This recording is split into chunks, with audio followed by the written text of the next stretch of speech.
డబ్బు ఇంట్లోని బీరువాలో భద్రమా లేక బ్యాంకులో భద్రమా? ఇప్పుడు చాలా మందిని వేధిస్తున్న ప్రశ్న ఇది. అయితే గీతే ఇంట్లో ఉంచుకోవడమే ఉత్తమమని కొందరు ఉచిత సలహా ఇచ్చేస్తున్నారు. ఎందుకంటారా?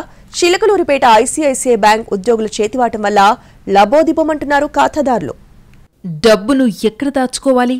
గతంలో ఎవరిని ఈ ప్రశ్న అడిగినా బ్యాంకులో దాచుకుంటే భద్రమని చెప్పేవాళ్లు. కానీ ఇప్పుడు ఈ ప్రశ్నకు సమాధానం చెప్పాలంటే కాస్త తటపటాయించాల్సిందే. ఇటీవలి కాలంలో బ్యాంకు ఖాతాల్లో డబ్బుకు సైబర్ నేరగాళ్ల బెడద ఎక్కువైంది.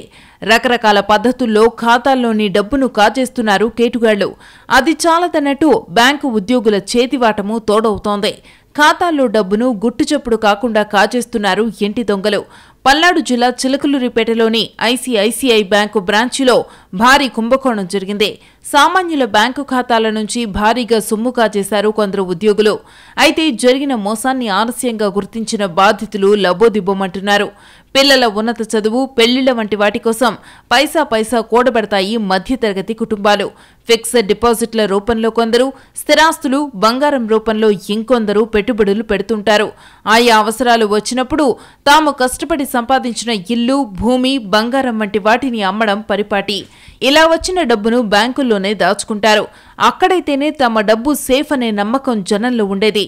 అయితే చిలకలూరిపేట ఐసీఐసీఐ బ్యాంకులో ఫిక్స్డ్ డిపాజిట్ చేసిన వాళ్లకు పీడకల లాంటి అనుభవాలు ఎదురవుతున్నాయి.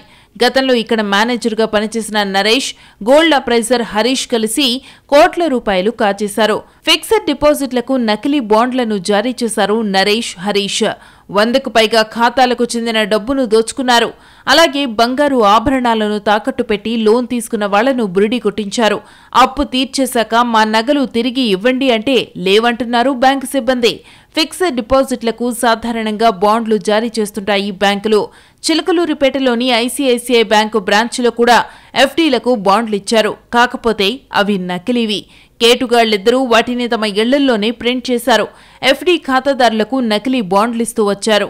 ఖాతాదారుల నుంచి సొమ్ము ఎంత కాజేశారనేది తెలుసుకునే ప్రయత్నం చేస్తున్నారు బ్యాంక్ అధికారులు. ఈ వ్యవహారంపై పల్నాడు జిల్లా ఎస్పీకి వివరణ కూడా ఇచ్చారు ఐసీఐసీఐ బ్యాంక్ అధికారులు.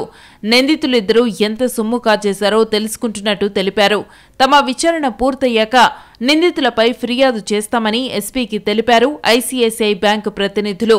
అంతేకాదు హరీష్, నరేష్ కేవలం చిలకలూరిపేటలోనే ఈ స్కామ్కు పాల్పడ్డారా, లేక గతంలో వాళ్లు పనిచేసిన చోట కూడా ఈ మోసాలు జరిగాయా?